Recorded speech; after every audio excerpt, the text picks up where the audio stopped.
So, speaking of good things and Mr. Beast, because you mentioned him earlier, the end of 2020 brought us a very, very cool YouTube rewind by the man himself, by Jimmy. I can't remember his second name. Um, Beast. and my notes, Jimmy Beast. His second name is Beast. Is it actually? No. It might be. Okay, Let me Google it. right. You could legitimately tell me that his second name is Beast, and I would believe you. Hang on. I'm Googling it. Mr. Beast. Full name. Donaldson. Oh, Jimmy Donaldson. Okay, but anyway, my notes for because I have this written down in our topics here. My notes for this are: damn, he's such a lovely man. I love him. We stand Mr. Beast on this podcast. Very cool. We rewind. Not as many dislikes as YouTube 2018, 2019.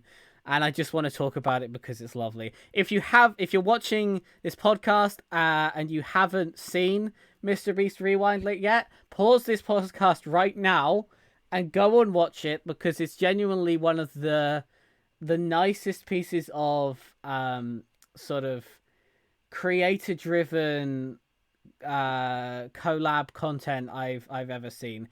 It was only about 6 minutes long, but it brought together a lot of creators. And I really hope that he's in charge of it, the official one in future, because there's no denying that it's just a lot more well done than the ones that YouTube themselves do. Like it just shows that the people who make stuff for YouTube understand YouTube and what the audience like a lot better than whoever the CEO definitely. was that did that Will Smith one and K-pop, like that bit. Like it just goes to show. Oh, that's hot. It just goes to show that when you give the creators the freedom to do it themselves, and when you give them an input, that they can make something brilliant and a lot better. They can. Than they can, and they do, and it was like, beautiful to and watch. The honestly. Amount of people he got, the way he did the remembering bit for the people who died, that was beautiful. And it was just, you can tell that he cares about his audience, and you can tell that he cares about the level of content he puts out. And it's just a lot nicer than the thrown together, rushed, oh, let's get as many people in one room that YouTube do normally, like with the K-pop Casey Neistat one. Like that was really obvious that they didn't care what they put out. They just wanted as many people as possible. They wanted as many big names to pull in as many views. And it's really obvious that that's not what Mr. Beast was going for. And it's like, obviously Mr. Beast is a one man. He has got a team behind it, but I imagine it's not as large a team as YouTube could provide.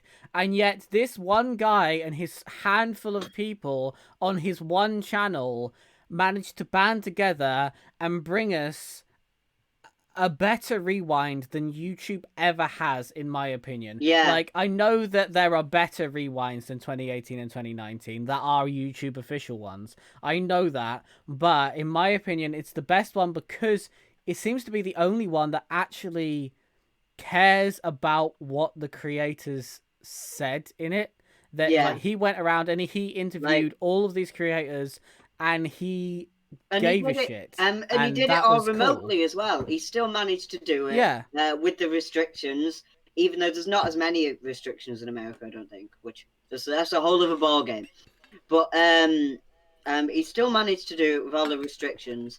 He still managed to make it remotely, which proves that it can be done. And it proves that YouTube kind of wimped out when they said they didn't want to do it. Like, they didn't want the challenge of phoning round and FaceTiming loads of YouTubers like he did. Yeah. Like, they could have quite easily done it, but they decided not to. Which the best opinions I've heard on this I can't actually remember who this is from, but I did hear someone say, uh, I think after 2019 Rewind, when that came out, and it was just this Watch Mojo list of, it was just a bunch of statistics I basically. thought that was okay. Like it wasn't I as thought it was bad as okay. It was okay, but it wasn't. It was. It's still. They didn't take any notes from it. They didn't take any notes from the failure of 2018 Rewind, and it was just like we can't be asked. The best thing I heard on it though is that because YouTube's a company, YouTube's an organization, and they can't risk it. It's shit, and morally it's a bad place to be because you don't listen to your creators and you show them that by not doing this. But from a company perspective, you have this massive organization that if they do put out their opinions out there, like say if they were to include PewDiePie after the bridge scandal and things like that, they would suffer monetarily from it. Whereas Mr. Beast benefits monetarily for it, and I feel like YouTube was just hoping that a creator would pick it up, to be honest. yeah. I'm hoping it continues. Even if it's not Mr. Beast, if it makes more people want to do it next year, and we end up with like 25 YouTube rewinds from loads of different perspectives, that'd be really cool as well. Like, I think it opens up a whole world now. Mr. Beast has done it. People may view it and think, "Hey, I can do that sort of thing next year. Why don't I?" And I just think it's brilliant. Mr. Beast is just a lovely man, and he always seems to have somebody else in mind with everything he does.